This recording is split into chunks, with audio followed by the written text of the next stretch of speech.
very low on the volume, but I can hear you. Go ahead with the questions.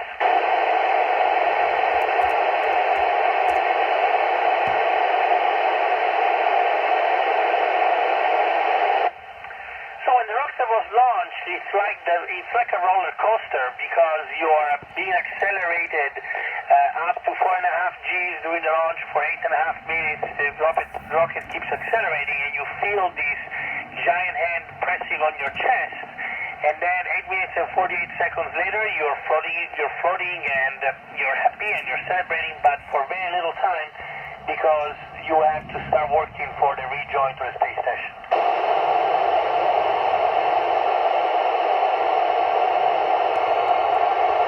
So the first time was 6 years ago during Expedition 36, and I thought that it was wonderful because I felt that I was right at home because it looked exactly like I expected it with all the training. But it was a lot better because I was floating it. This time it felt different because I knew what to expect, and I was ready, and I was just happy to be on board. Over.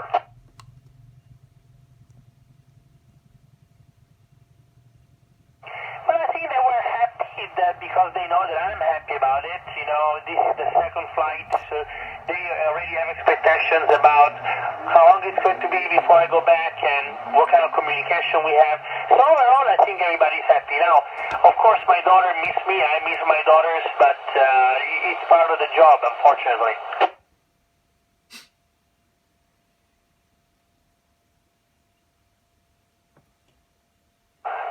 So we use GMT, which is the Greenwich Mean Time. So right now on the space station is 12:05.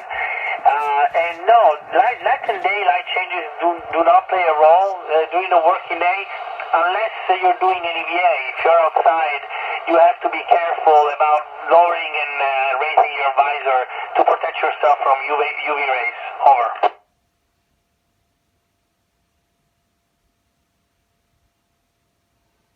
So to me, floating in space is like dreaming. If you've ever dreamed about floating, about flying without wings, like Peter Pan, this is what it's like to be in space. Only it's better because you don't have to wake up. And I love being in spacelessness. Over.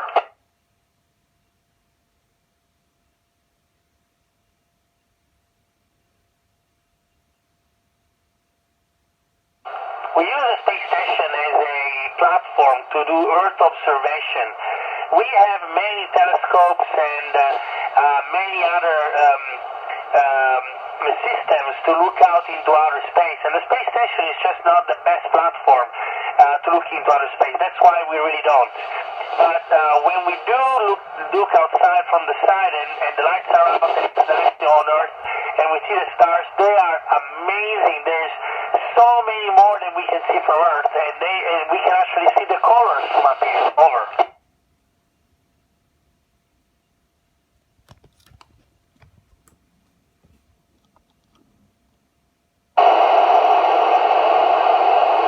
Wow, those are a lot of questions. So each module respects the laws of the country that it was built. So in the European module, we have the European laws. In the American module, we follow the American laws. We don't really earn money in space. We have a daily.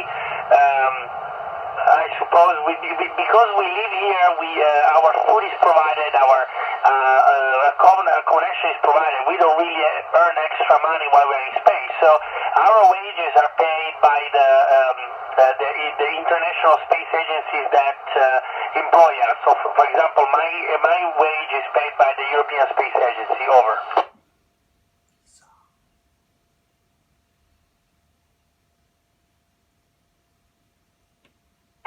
So we have a book printed by NASA and published online every year that shows all the discoveries, all the technological advances that have been made in space, including the ones on the International Space Station. This pass is too short to give you a list because we are talking about thousands and thousands of applications. But also remember that a scientific discovery takes time before it's validated. all the work that we're doing right now on the International Space Station will be validated in the next years until it's proved as correct. Over.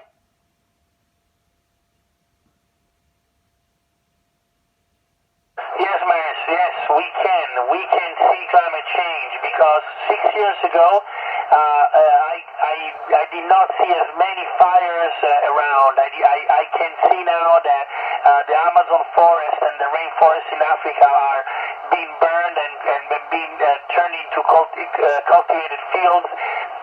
We have seen that more and more the disasters brought by natural occurrence, typhoons, hurricanes, flooding, all in all, more and more of it, and more with more intensity. So yes, we can definitely see the climate changes. Over.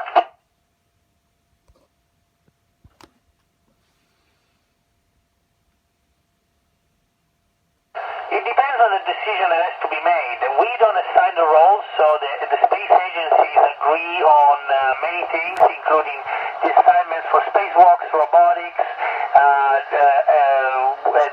what kind of maintenance we do, what kind of experiments we do. The space station commander is the overall overseer, and he is also the person that assigns the roles in case of emergency, and he also has the last word in case of emergency. Over.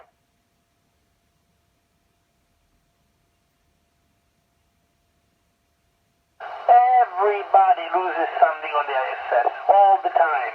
Hopefully, by the end of the mission, we are able to find everything that we lose because it's a closed system. But I know that there are some items that are lost on the space station. Over.